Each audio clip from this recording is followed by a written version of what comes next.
குர்ஆன் சுன்னா world எனும் பெயரிலே செயற்படுகின்ற ஒரு யூடியூப் தளத்திலே பெண்கள் தங்களது முடிகளை ஸ்ட்ரைட் பண்ணலாமா, அது பற்றி அவர்கள் தெரிந்து கொள்ள வேண்டிய விடயம் என ஒரு மனிதர் ஒரு சில விடயங்களை கூறியிருக்கின்றார். இவர் கூறியிருப்பது சரியானதா என்பதே இங்கு தொடுக்கப்பட்டுள்ள கேள்வியாகும். பொதுவான உலக விடயங்களிலே 3 விடயங்களை நாம் பேண வேண்டும் என இவர் கூறுகின்றார். அது சரியானதாகும். அல்லாஹுடைய இயற்கையான படைப்பிலே மாற்றம் செய்யக்கூடாது என்பது முதல் விடயம். மாற்று சமூகங்கள் செய்கின்ற செயல்களை பின்தொடர்ந்து அவர்களை பின்பற்றக்கூடாது என்பது இரண்டாவது விடயம். மூன்றாவது விடயம், குர்ஆன் சுன்னா நேரடியாக தடை செய்கின்ற விடயங்களை நாம் தவிர்த்து கொள்ள வேண்டும் என்று 3 விடயங்களை கூறியிருக்கின்றார். இது சரியானதாகும். இதன் அடிப்படையில் பெண்கள் முடிகளை ஸ்ட்ரைட் பண்ணுவது மார்க்க ரீதியில் இது தவறானதல்ல, அதனை தடுக்கின்ற எதுவும் கிடையாது என கூறியிருப்பது சரியானதாகும். அதே நேரத்தில் முடிகளோடு சம்பந்தப்பட்ட மற்றொரு விடயம், வயது முதிர்ச்சியின் காரணமாக முடிகள் நரைக்கின்ற போது அவற்றிற்கு ஏதேனும் நாம் நிறம் தீட்டுவது ஆகுமானது என்று இவர் கூறியிருப்பது இது குர்ஆன் சுன்னா அல்ல. நரைத்த முடிகள் பற்றி உயிரிலும் மேலான நபி அவர்கள் என்ன கூறுகின்றார்கள் என்பது புகாரி, முஸ்லிம் உட்பட பல்வேறு நூல்களில் மிக தெளிவான வார்த்தையில் உள்ள ஹதீஸை கூறுவதற்கு பதிலாக இவர் ஒரு கருத்தை கூறியிருக்கின்றார். சுவனம் செல்லுவதற்கு வஹியாகிய குர்ஆன் சுன்னாவைத்தான் நாம் பின்பற்ற வேண்டும். இங்கே இவருடைய இந்த கூற்று பதிவாகியுள்ள தளம் குர்ஆன் சுன்னா வேர்ல்ட் என குர்ஆன் சுன்னாவை முக்கியத்துவப்படுத்துகின்ற பெயரை கொண்டிருப்பது சிறப்பானதாகும். வெறும் பெயரினால் மட்டும் எதுவும் ஆகப் போவதில்லை. உண்மையிலேயே குர்ஆன் சுன்னாவை போதிக்கக்கூடிய தலங்கள்தான் நெருவழியை பற்றி பேசுகின்ற தலங்கள் ஆகும். எப்படியோ இந்த முடிகள் நரைத்து விட்டால் அதற்கு நிறம் தீட்டுவது ஆகுமானதா கட்டாயமானதா என்பதை நாம் தெரிந்து கொள்ள வேண்டும். நபி அவர்கள் என்ன கூறுகின்றார்கள்?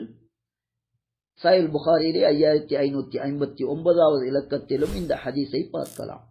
இன்னல் யஹூத வன் நஸாரா லா யஸ்புகூன், யூத கிறிஸ்தவர்கள் நரைத்த முடிகளுக்கு அவர்கள் சாயமிடுவதில்லை. ஃபஹாலிஃபூஹும், எனவே அவர்களுக்கு மாறு செய்யுங்கள் என உயிரிலும் மேலான நபி அவர்கள் கட்டளையிட்டிருக்கின்றார்கள். எனவே வயது முதிர்ச்சி காரணமாக தலைமுடி தாடிமுடி நரைக்கும் என்றால் அது ஆண்களாக இருந்தாலும் பெண்களாக இருந்தாலும் அதற்கு நிறம் தீட்டுவது கட்டாயமானதாகும். நரைத்த முடிகளை அப்படியே விட்டு வைப்பது யூத கிறிஸ்தவர்களின் செயல் என்பதை தெளிவாக நாம் புரிந்து கொள்ள வேண்டும். யூத கிறிஸ்தவர்களுக்கு மாற்றம் செய்வதை கற்றுத்தந்த நபி அவர்கள் நரைத்த முடிகளுக்கு சாயமிடுவதை இவ்வாறு கட்டாயமாக்கி இருக்கின்றார்கள்.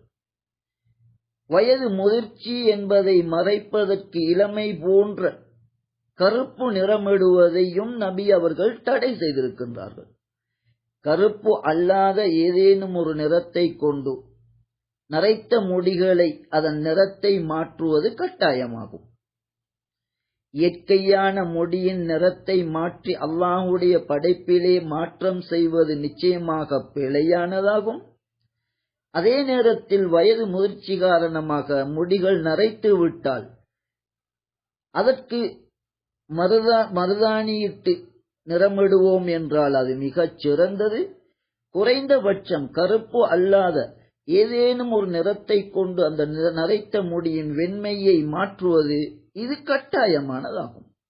ஆகவே இந்த மனிதருடைய முடிகள் பற்றிய பதிலிலே பெண்கள் முடிகள் நேராக்குவது ஸ்ட்ரைட் பண்ணுவது ஆகுமானது என கூறியிருப்பது சரியானதாகும். நரைத்த முடிகளுக்கு நாம் விரும்பினால் நிறம் தீட்டிக் கொள்ளலாம் என கூறியிருப்பது ஒரு பிழையான தீர்ப்பாகும்.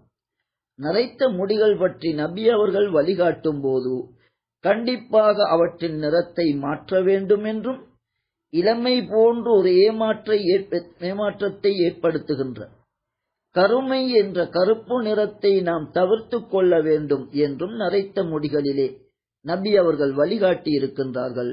ஆகவே நரைத்த முடிகள், குறிப்பாக ஆண்கள் தாடி நரைத்து விட்டால், தலைமுடி நரைத்து விட்டால் அதன் நிறத்தை மாற்றுவது கட்டாயமாகும்.